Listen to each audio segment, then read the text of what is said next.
Welcome here to a very special pregame show for Syracuse football coverage. Of course, myself, Dan Tortora, here with my co-host, Isaac Alford. Isaac joining me on everything's backwards here, so I have to do this. But Isaac is here joining me this morning. Very happy to have Isaac on the broadcast as we get set for Syracuse taking on Florida State. I am down in the great state of Florida, which is why we are picture in picture right now. Normally, we're sitting in the Wake Up Call Cafe Cubal studios, and instead this time around, Isaac, it's sad. I can't reach you. So yeah, I understand. But we're here inside of the Travel Cafe Cubal studios, and of course, being down here in Florida, I gotta show love for Mickey and Pluto on this 50th anniversary of Walt Disney World and the Magic Kingdom. Isaac and I will be bringing you through Syracuse at Florida State as they get set to kick off here in Tallahassee, as I am down in the Sunshine State when Syracuse is down here as well, and Isaac's holding down the fort up in central New York. Isaac, how are we doing today? I'm doing great. Repping the team this morning, as you can see. Yeah? So all is good, my man. All set and ready to go. So Syracuse 3-1 coming through non-conference play. Your thoughts on that? Going into the season, we spoke about it. I said the team had to be 3-1 or 4-0 coming out of non-conference in order for the fans to kind of hang in there after a 1-10 season. I felt like Syracuse had to they had to put themselves in a situation where they had to go 3-1, if not 4-0. What are your thoughts on the non-conference? Oh, I totally agree with what you just mentioned. Anything less than 3-1 would have definitely diminished the fans' ability or want to follow the team. I think they kind of put themselves in a good position.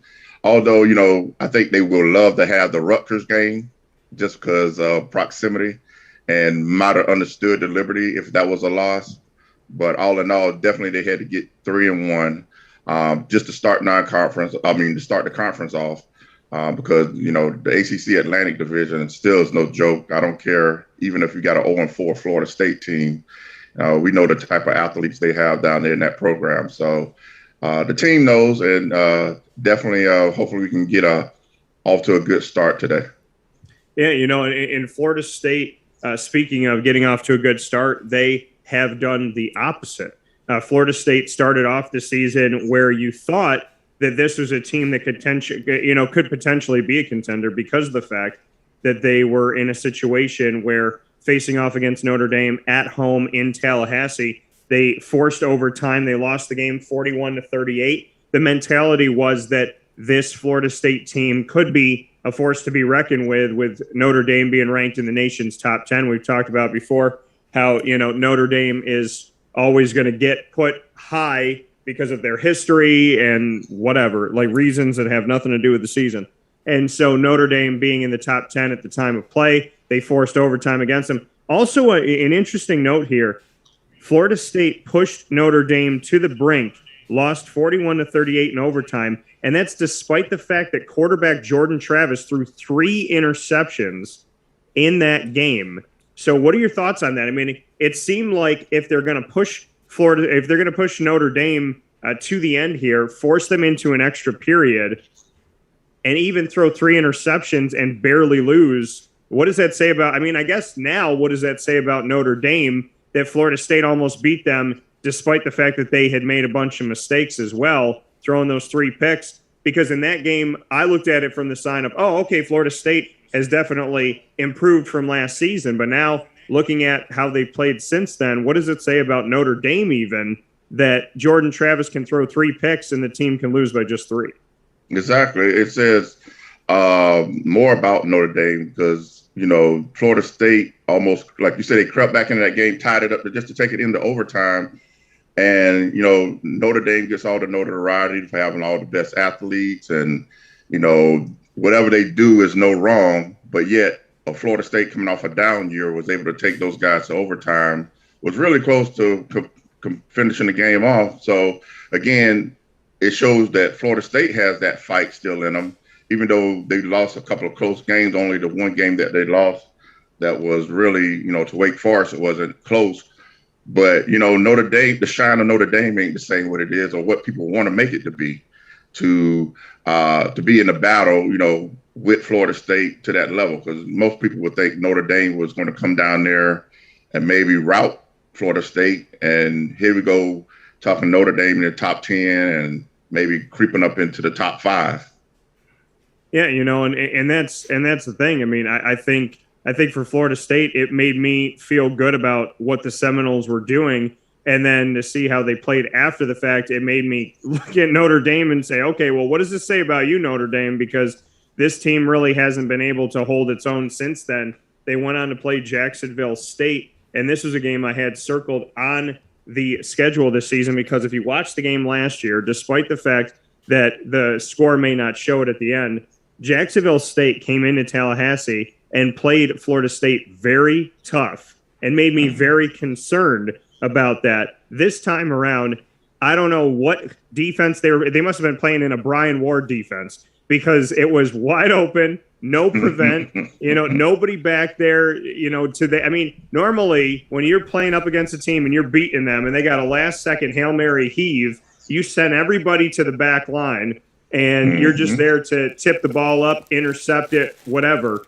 And in this case, it looked like there was a few DBs back there and the pass comes in without being prevented. And once the pass comes in, Florida State seemingly forgot how to tackle and left everybody Philyaw Johnson from Duke, who had transferred in from Duke, left him free. And they kind of just tapped. It was very weird. I watched it live. They kind of he caught the ball and then they kind of just touched him and then ran next to him while he ran into the end zone. It was the strangest thing in the world. It looked like something that would happen on, a park field where the coverage was just total. I can't even say the coverage was blown because it didn't even look like they had coverage. Basically, it was playing like over the top of the guy. And like you said, the weirdest thing was he at least had to run 15 to 10 yards to get into the end zone. It wasn't like it was a goal line catch to win the game. It was a couple of guys, like you say, hovering around, and he made a couple moves and was able to get in the end zone. I mean, it was a back-breaking way to lose a game. I guess they figured maybe the guy wasn't going to even get the pass off. But, if you definitely want to watch a film on how not to do prevent defense, save that one for the fouls because that's not the way to do it. Yeah, no, it was awful to see that, and I know it was the first time that Florida State had lost to an FCS team ever. I think they were 23-0 before that. So first time they lost to a Division I AA FCS, and then from there they went on to play Wake Forest. Syracuse is going into their non-conference play, has not played an ACC game, and Florida State is the opposite, having played in 2 games already. Played Wake Forest on the road in Winston-Salem and lost 35-14, losing by 3 touchdowns to Wake Forest, letting Wake Forest get up 14-0 early in the first quarter and responding by the end of the first quarter with Trayshawn Ward getting an 8-yard pass from Jordan Travis. They made it 14-7. And then in the second quarter, they allowed 2 more scores, went down 24-7 at one point, 27-14 at the half, and then didn't score in the second half. Florida State was shut out in the second half after they got their touchdown by Ontario Wilson, a 65-yard pass from Jordan Travis. It was over after that. And they lose the game 35-14, not scoring a single point after 3:16 left in the second quarter. Your thoughts on an offensive Florida State that sputtered out and had nothing for the remainder of the game, the remaining 33 minutes of the game, not a single score? It's just like what you've told me when you play a Wake Forest team. You may have one first half doing this or that with those, but Dave Clawson's going to go into halftime. That team's going to make that adjustment and come out and be a totally different team in the second half. I mean, we've seen it plenty of times where we're up or we're neck and neck with a Wake Forest, and then the second half it could be a totally different ball game. So, but to see a Seminole team come in and get shut out in the second half against a Wake Forest, I mean, that's unheard of. I mean, you rarely see Florida State, there was years where Florida State was the dominant team in the Atlantic for the longest until the Clemsons got their act together. So, yeah. I mean, that was kind of the writing on the wall almost so far this season with Florida State. It's like if you can get a lead on them and put the pressure, they may collapse and fold. Yeah, and you, like you said, the Dave Clawson effect, the Dave Clawson's ability to to react, and you're right. I mean, it's something that I've seen at the Dome. He just adjusts, and that 63-49 loss, I think, was the score a couple of years ago, where he was getting, I think it was like 21-0 at half or 21-3 or something like that, and he came out and he just knows how to adjust. He adjusted to Florida State, and Florida State in this game still using two quarterbacks. What I found interesting in this is that if you go back to the Wake Forest loss 35-14, Florida State had utilized Mackenzie Milton more, and he wasn't bad. He was 11 of 16. He threw 2 interceptions, though. 11 of 16 from the field wasn't bad. The 2 picks were. And then Jordan Travis, this is what I find very interesting. Travis came in, only attempted 6 passes. He was 5 of 6, though, for 107 yards. He was just 12 yards shy of Mackenzie Milton's total performance. Right. So Jordan Travis on 6 passes, where he completes 5 of them, 107 yards. Mackenzie Milton, 11 of 16 for 119 yards. So Travis did a lot more with less, and he comes in and with only 5 completions in the game. 2 of those are touchdowns. So almost half the time he's throwing the ball, it's for a touchdown. Mackenzie gets more time on the field. Jordan Travis is the only one that scores on the field. Thoughts on that kind of strange occurrence where Travis almost matches Mackenzie Milton in yards, plays less time, and is responsible for the only 2 touchdowns against Wake? Yeah, that is strange. I mean, Milton is a great story, no doubt about that, because what the young man's went through. But Travis was able to put some production on the field. I don't know if it's after effect. I didn't think he looked bad in the Notre Dame game, to be honest with you. I know Milton came in and spurred that comeback and whatnot, but they've got to figure it out down there, because I know we don't want to have the 2 quarterback system, and I don't know if the 2 quarterback system is working for them as well, because the numbers, like you say, the numbers show what Travis is able to do when he's on the field. Plus, he's mobile and can move around in the pocket a little bit. I know Milton is a great passer, and he can, thread the ball down the field. But, both of those guys, maybe if you don't get in the rhythm, the constant in and out, if I make a mistake, I got to come out, or, if I get off to a slow start, I got to come out. If I can't build that rhythm, then I don't see how either one of those guys can, play a game and feel secure about it without looking over their shoulder to see if the coach is going to make that change. Yeah, and that's something like we talked about that we don't like seeing is a 2 quarterback system. It just doesn't 99.9% of the time it doesn't work. And Syracuse had it with RJ Anderson and Troy Nunes back in the day. And RJ would come in and play a little bit of the short game and, run the ball and whatnot. And then Troy Nunes would heave the ball down the field. But together they looked okay if they were one person. But individually, it just was never enough. And it got to a point where whoever didn't start played better. And it was kind of like a joke that I had in my mind was like, okay, if Nunes comes in during the game and RJ Anderson starts, and Nunes is going to have like an 80-yard pass. But then if RJ Anderson comes in, fans are going to get frustrated with Troy Nunes in the beginning, and then RJ is going to come in and run the ball. So, it's something where you want it to work. You want to believe in it. You want to believe that somehow, some way you can put together a good system. But the reality of it all is when you're playing 2 quarterbacks, it's your admission that neither one of them is good enough by themselves. So you're trying to essentially find one good quarterback by putting 2 together, and you can't, because they can't be on the same field at the same time. So, that creates an issue. And looking back on it, Jordan Travis being injured kept him out of the Louisville game. So Mackenzie plays by himself, goes 24 of 39 for 1 touchdown and 1 interception in the game. And then, obviously he loses 20 yards on the ground with the pressure from Louisville. But now Jordan Travis is listed as a co-backup for the game against Syracuse with one of the greatest names ever in the history of college football, Chubba Purdy. And so very, very, I can't wait. And this is, it kind of makes me sad that I can't be at the game commentating today, because if Purdy was to come out, you know that I would have to totally utilize that to my advantage and be like, oh, that pass was so Purdy. You know what I mean? Like, you got it. That wasn't Purdy at all. You know what I mean? So, right. you know, they got to play that up. But Chubba Purdy, looking forward to seeing what if he ever gets out there, what they utilize with that name. But Jordan Travis being there as the co-backup in this matchup, thoughts on McKenzie? I mean, 1 touchdown, 1 pick, playing by himself. He's been sharing time with Jordan Travis, as we spoke about, but 24 of 39, and they lose by 8 to the Louisville Cardinals.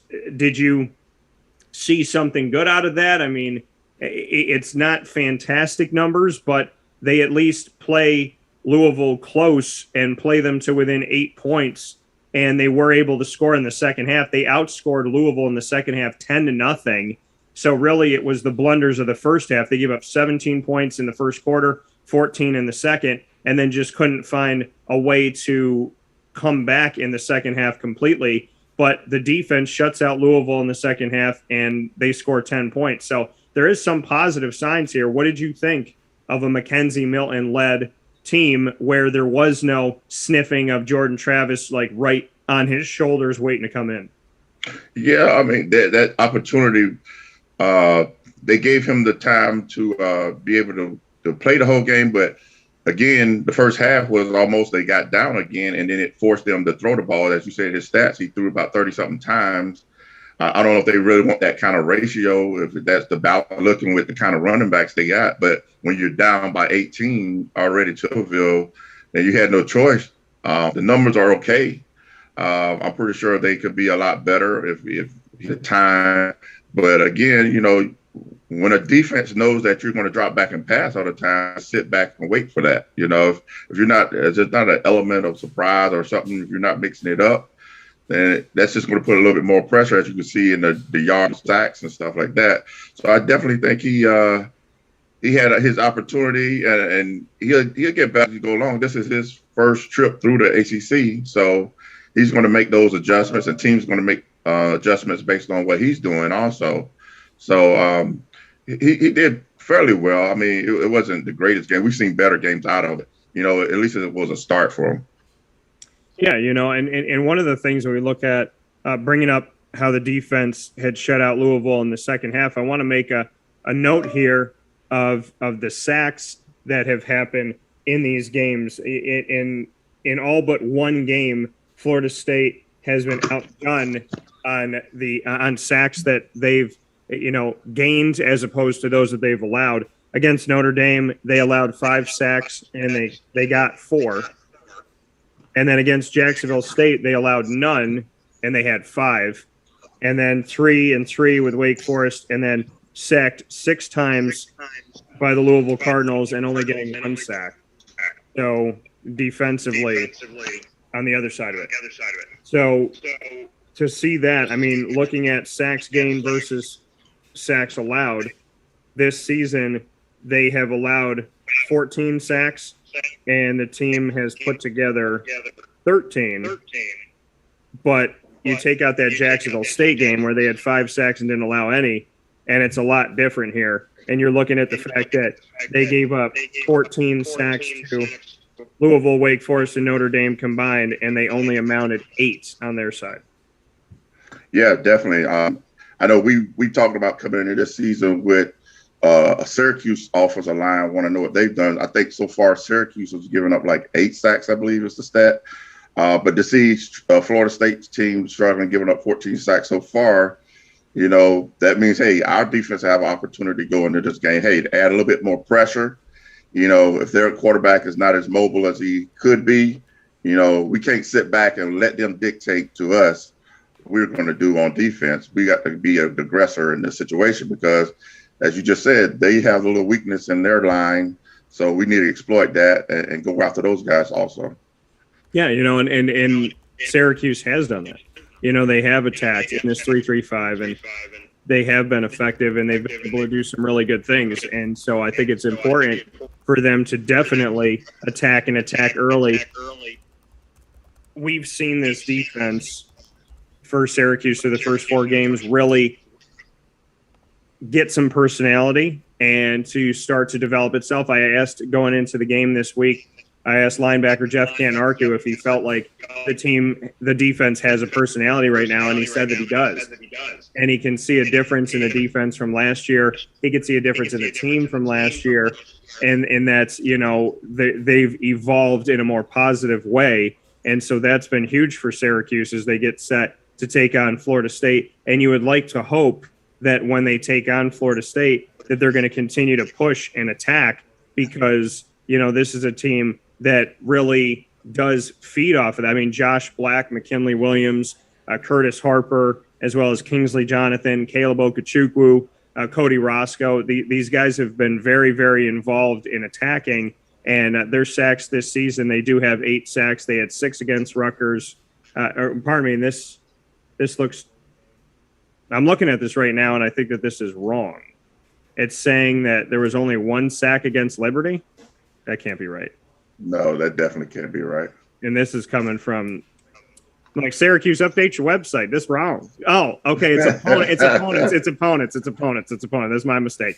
So, Jerry, I was going to look at this and be like, oh. So, but I was like, you got no sacks against Albany? This ain't right. But so they had 8 sacks allowed, and sacks that they had.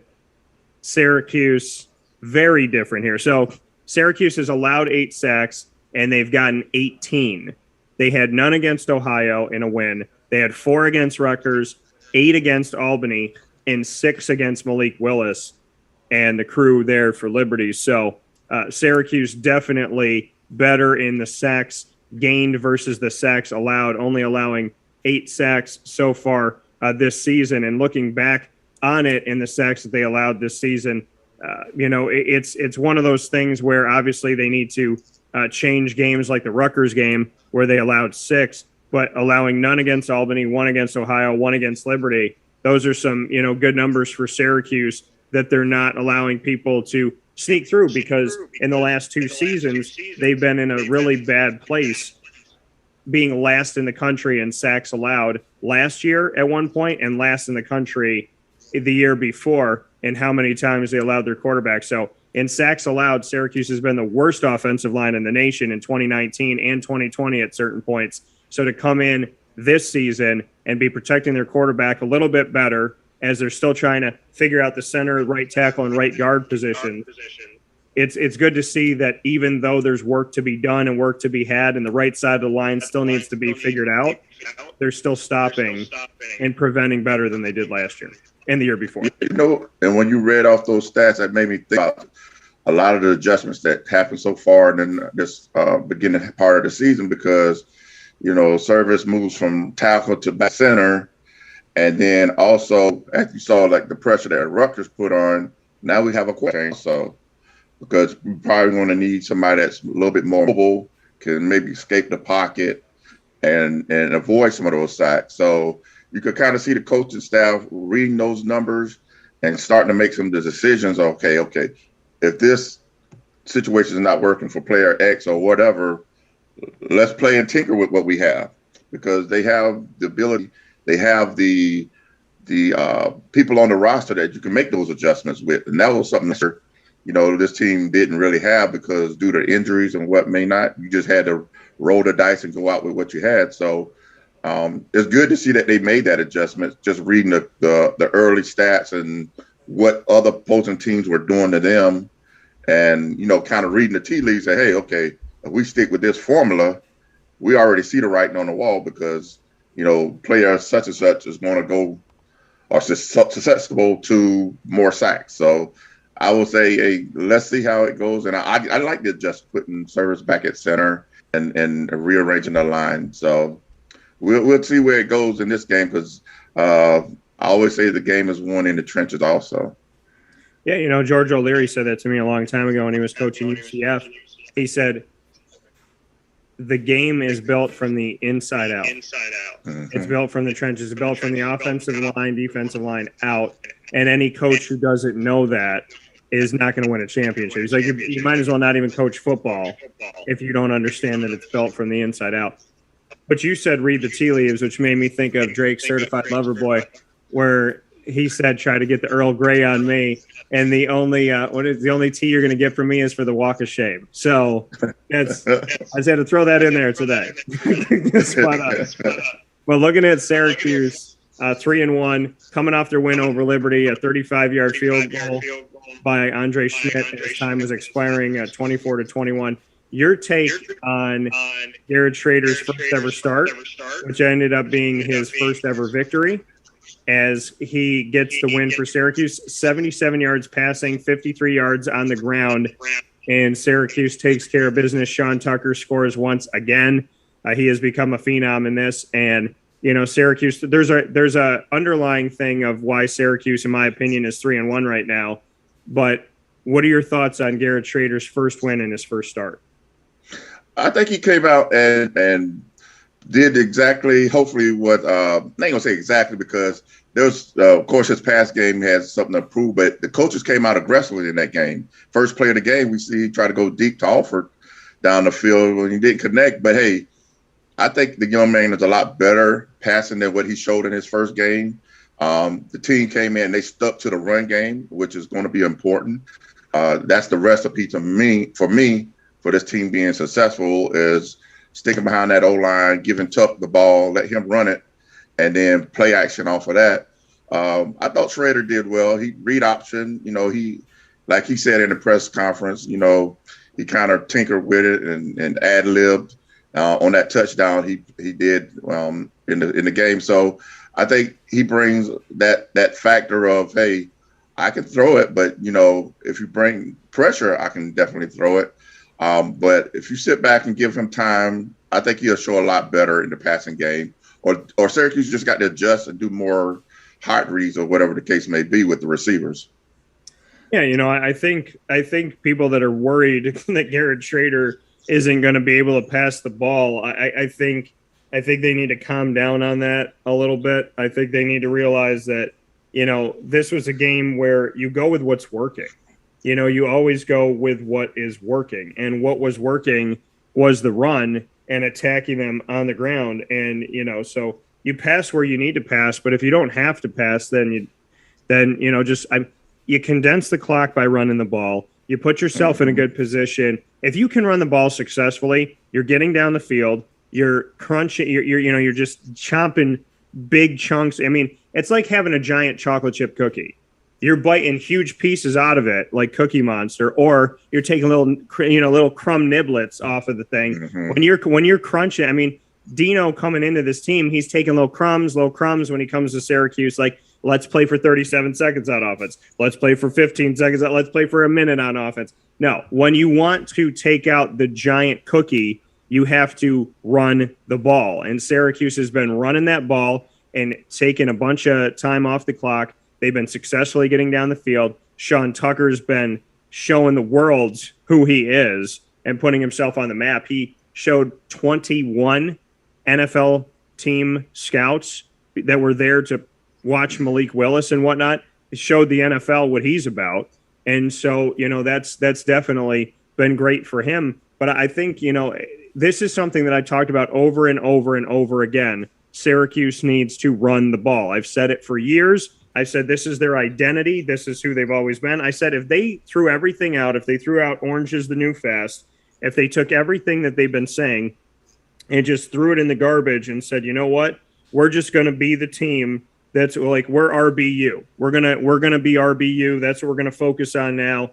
If they did that, then I think people would buy into it. They would believe it. They would automatically say, okay, you know what, Syracuse, despite your record and everything you've been, what bonds you to the history that was great in the history of the not so good recently, if you say you're RBU, we'll believe you. We'll trust that. We'll get behind that. We'll support that. And I don't know why they haven't jumped on it sooner has kind of blown my mind here. And looking at the numbers as we take a look at Syracuse running the ball, as I've said the entire Dino Babers era that they need to run the rock, Syracuse is 3-1. In their 3 wins, they've run the ball for at least 200 yards. In their lone loss, the team ran the ball for 67 yards. Looking back at Sean Tucker's numbers, at Ohio in a win, 25 for 181, 7.2 yards a carry and a touchdown. Team ran for 283. Against Rutgers, 13 of 54, 4.2 yards a carry for Sean Tucker, still reputable. Had a touchdown, 67 yards as a team. 13 for 132 at home against Albany, 10.2 yards a carry, 4 rushing touchdowns, 286 as a team. And then against Liberty, 32 carries for Sean Tucker, 169 yards, 5.3 yards a carry, and a rushing touchdown. The team, 228. So I don't think it's any surprise, and I understand they're going to be playing tougher competition now, but I don't think it's any surprise that the team is 3-1, and that when you look at the 3-1 record and you say those 3 wins, Syracuse ran the ball for over 200 yards. Their lone loss, they didn't run the ball for even 70 yards. I think it goes to show you 2 things. Running the rock has been a direct connection to their success, and that Dino should have hired me on the staff a long time ago.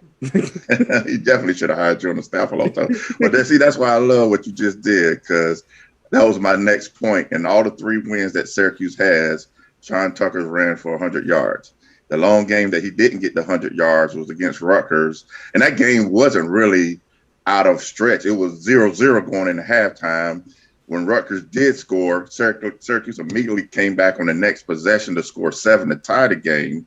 Yeah. So it wasn't really a reason to abandon the run. I mean, I know the situations probably changed a little different late in that game with the turnover, but, just as you stated, when they rush the ball, you keep the other team's defense on the field. The other team's defense now is getting worn out, not the Syracuse defense that we normally see when we try to live by the motto of orange is the new fast, because the fastest thing they do is get back to the bench. Yeah. And now you got a great defense that we're relying on. They're getting tired as the game go along. And then when you really need them, they're gassed. So when Syracuse is flipping the script on the other team, now we've got the other team's defense gassed out on the field. And we got to not only Tuck, you got some other running backs that can come in and give him a blow, but now the defense got to make that change, to another back that just came into the game. So, a whole 100% agree, that is definitely the recipe for this team. And I think they could build off of that, because eventually, like you say, they're going to play better defenses. And defensive coordinator is going to say, okay, that's your identity. You want to run the ball?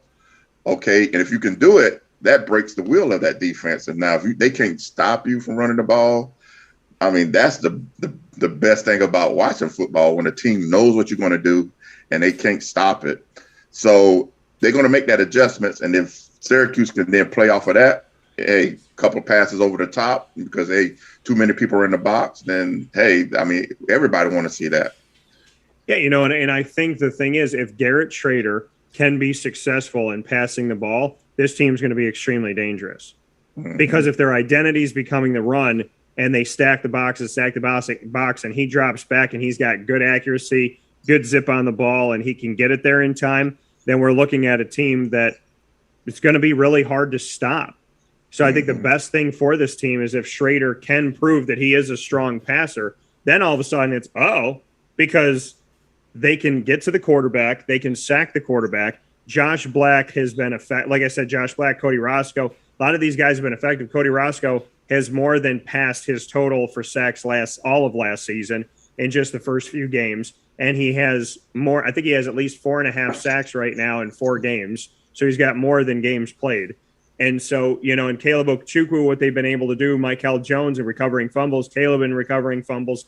I mean, this team, Deuce Chestnut, and some of the early success he's had as a true freshman at corner, what this team has been able to show is that defensively, they're better under Tony White. The scheme is working better for them. They're getting to the quarterback, which I was concerned having 3 sets of hands in the dirt instead of 4. Can they get to the quarterback? They were playing a read and react defense. Well, now they're playing a defense in the 3-3-5 that's not looking to react. They're looking to attack. And despite having 3 guys up front instead of 4, it looks even better. And it's kind of reminding me of some Schaefer time when I see them getting to the quarterback as quickly as they do, pressuring the quarterback. And what they did to Malik Willis, they put the NFL on alert. They showed 21 NFL teams, hey, you're here to see Malik Willis, who is allegedly the 2022 top quarterback to be chosen in the upcoming draft. Well, guess what? We just sacked him 6 times.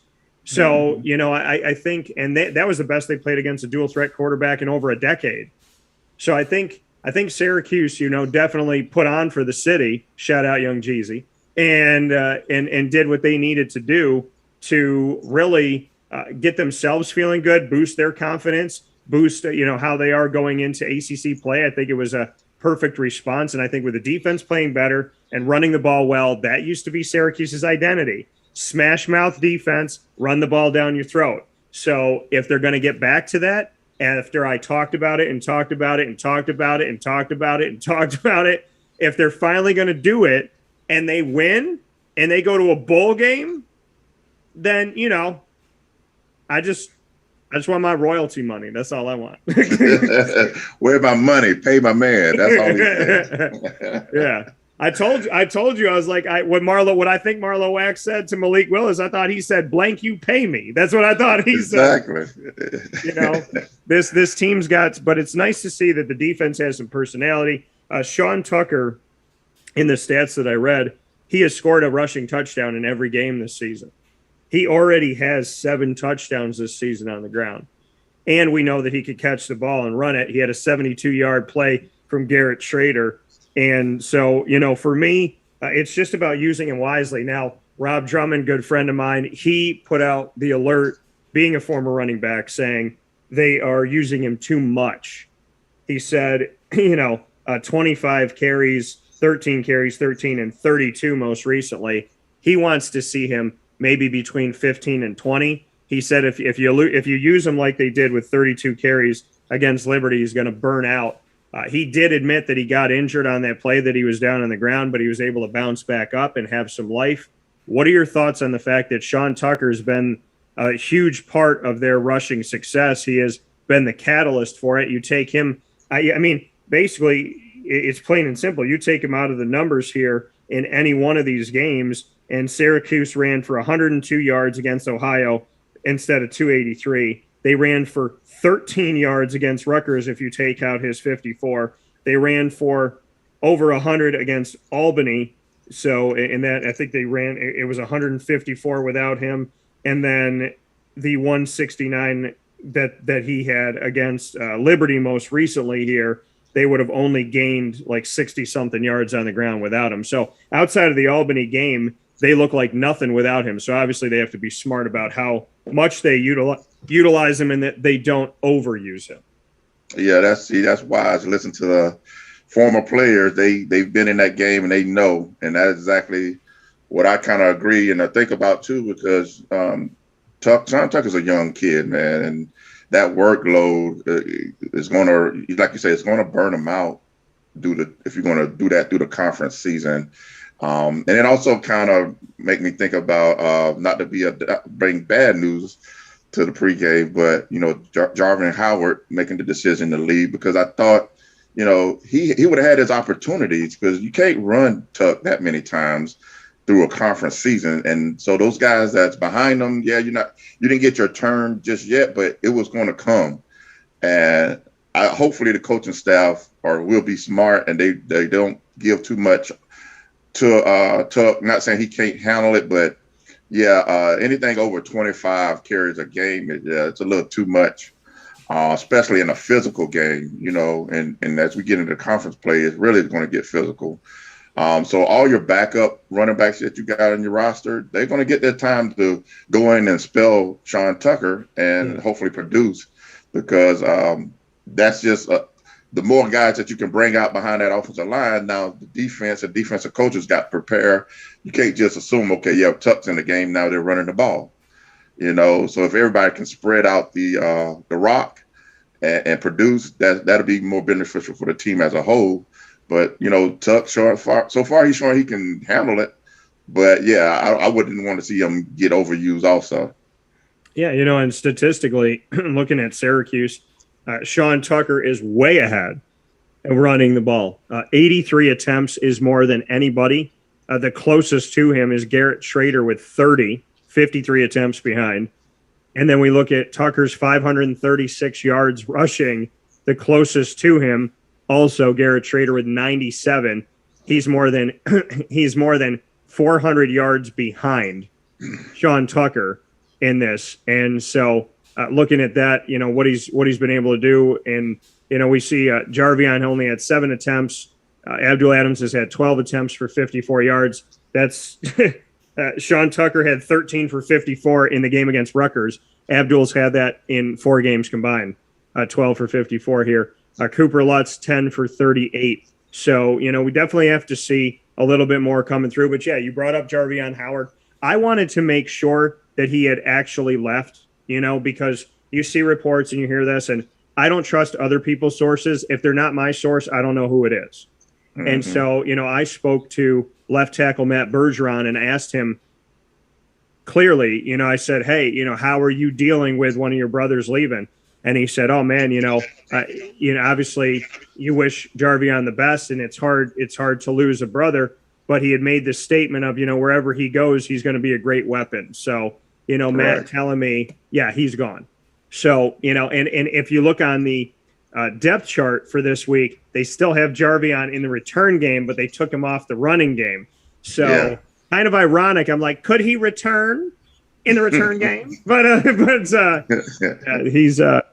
he's moving forward, and I wish the best to Jarvion. But, yeah, I mean, I would imagine that Abdul Adams is going to be another piece, and, maybe some Cooper Lutz in there as well would be good to see. They definitely have the guys, and they have Josh Huff for the future. If you're looking at a power back and a power back, you got Sean Tucker and Josh Huff. If they both play and it's 10 carries and 10 carries, both of these guys could get in the end zone. Both of these guys could give you 100 yards on 10 to 12, 15 carries a game. So I think the future looks bright for Syracuse. They just need to be smart in the present. Exactly. So looking at that, let's give a score here. Syracuse at Florida State. Syracuse does not play well against Florida State. They do not play well in Tallahassee. Probably the best season that they could have played Florida State was this past season, and that was one of the games that they didn't play because with the conference getting rid of divisions, at least, getting rid of the Atlantic and the Coastal Division during the pandemic was probably the worst thing that could have happened to Syracuse in a year where Florida State was really down. That's probably the year where they're like, yeah, let's do it. So they don't get to play Florida State, and so they, obviously don't have anything against them in that season. So if we go back and we look at things here, we look back historically, Syracuse, hard to believe that at one point this team was in the Big East, which had a lot of what's now pieces of what the American is now. Going back to 2013 when Syracuse started in the ACC, they played up against number 2 ranked Florida State. I was at that game in Tallahassee. And at Florida State on November 16th, the first time Syracuse and Florida State met as conference opponents in the ACC, Syracuse lost 59-3 when Florida State was ranked number 2 in the country, and that was on the road in Tallahassee. In 2014, they were the number 1 team in the country. Florida State fans, please understand, it was less than a decade ago you were number 1 in the country. So for those of you that are feeling bad and feeling horrible and getting sad, it wasn't that long ago that you were number 1 in the country. And Syracuse lost that game at home 38-20 in 2014. In 2015, Florida State was the number 17th ranked team in the country. Syracuse lost 45-21 in Tallahassee. In 2016, they played Florida State at home. They were also 17th in the country, Florida State at that time. They lost 45-14. In 2017, Syracuse lost in Tallahassee with Florida State not ranked 27-24. In 2018, Syracuse played Florida State and beat them on Saturday, September 15th, playing them early in the season at home, beat them 30-7. And in 2019, Syracuse losing in Tallahassee, Florida State unranked 35-17. They were unranked when they beat them as well, and they didn't play them last season. So Syracuse has never beaten Florida State in Tallahassee during this ACC conference play, and they've only defeated them once since joining the conference in 2013. So do they find a way to beat Florida State a second time, and do they beat them for the first time in Tallahassee? My head says no, but my heart says yes. My mind is telling me no. Yeah, I'm glad you went through that rundown because, yeah, exactly. They never had the opportunity to beat Florida State on the road, and that's a tough place to play. And if you let the fans get into the game, it's just going to make it even tougher. But I think they're going to have an opportunity. You know, you're not going to catch Florida State sleeping. Those guys are biting at the chops to ready to get their first win. So that's going to even make the task even a little bit more difficult. But if I had to go with my heart, I want to say Syracuse is going to find a way to play good defense, control the clock with their offense, maybe capitalize on some opportunities or turnovers maybe from Florida State, and find a way to pull this one out. If they don't do that, then it could be a track meet. And we watching the athletes of Florida State run up and down the field. In the past, have we seen when the Syracuse Ours goes down to play them in Tallahassee? Yeah, so, you know, this is definitely going to be a potential first for Syracuse if they can find a way to get it done. And, you know, like I mentioned here, they have not won at Florida State. So looking at their depth chart, just to see who's here, Mackenzie Milton there as their starting quarterback once again. Running back Ja'Shawn Corbin and Trayshawn Ward, both there for them. And as we take a look, one of the guys I got to talk with going into the season here is actually not listed as one of their starters right now. So, you know, obviously them dealing with some things and some different pieces going on and whatnot. But it'll be interesting to see what we're going to get from Florida State, what Florida State we're going to see. Is this a Florida State that feels spurned, that's 0-4, that's heard the country talk about them, and, you know, that's been dealing with all of this hate mail, that's going to respond and just take it out on Syracuse? Or is Syracuse going to be able to take advantage of the fact that Florida State's got some wind out of their sails right now and not feeling good about themselves? It could go either way. Either Florida State's going to go bananas or Florida State is going to continue to falter. I have Syracuse winning this game, which means that Florida State will be 0-5, which is insane for me to think of. But I believe that the personality of this defense, the way that they're acting for Syracuse, the good feeling that they have, a Florida State team that's given up turnovers. So you're going into a place now. I feel like I've said cut and paste. I feel like I said this before where I'm like, oh, Florida State's giving up turnovers, take advantage, and Syracuse didn't. But you got a team who's giving the ball up. Your defense is playing well. Your defense has gained a personality. Your defense has gained a little bit of flavor, a little bit of spunk. You're running the ball well. You're condensing the clock. And Garrett Schrader makes you multiple. And Andre Schmidt makes most things. So I'm going to give Syracuse a field goals edge at Tallahassee. Yeah, I agree with that. They got the ingredients. They just got to put it together now. Yeah. Go down there and be physical. Don't back down, because, you know, that Florida State team is going to come out and bring it. And if you don't go out there and earn it and take it from them, they'll just run right all over you. And it don't matter what the record says. You know, that's just them being aggressive and playing their style. But you got to punch them in the mouth, too, and let them know, hey, we came down here to earn some respect. Yeah. Put some respect on our name and let us go from there. Yeah, and I think that's what it is. I think, you know, defeating Liberty, that was really important to them because they felt disrespected. And so now you have to carry that into Tallahassee where nobody expects you to win and you haven't won, and you need to continue the respect tour, essentially.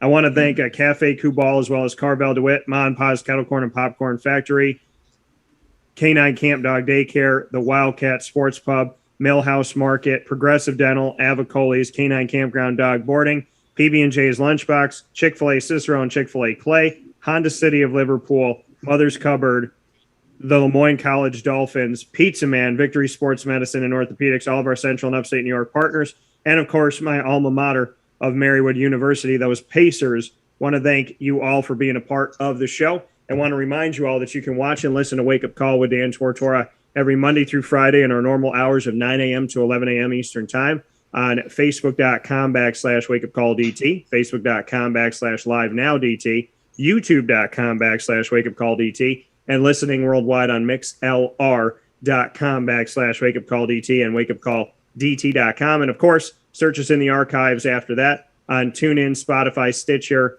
YouTube, iTunes, and Apple Podcasts, iHeartRadio, Podbean, and more. by searching Wake Up Call with Dan Tortora or one word, Wake Up Call DT. Isaac, as always, love having you here for pregame and postgame. And sadly, I'm sad that we're not in the same room together, but I'll be home soon. That's a song too, right? It sounds like a lyric. I'll be home soon. Well, definitely. I'm coming home. That's a song. So I'll see you on the flip side of this. Thanks for being a part of it. A pleasure. And you take care of yourself. Get home safe. All right, man. Thank you.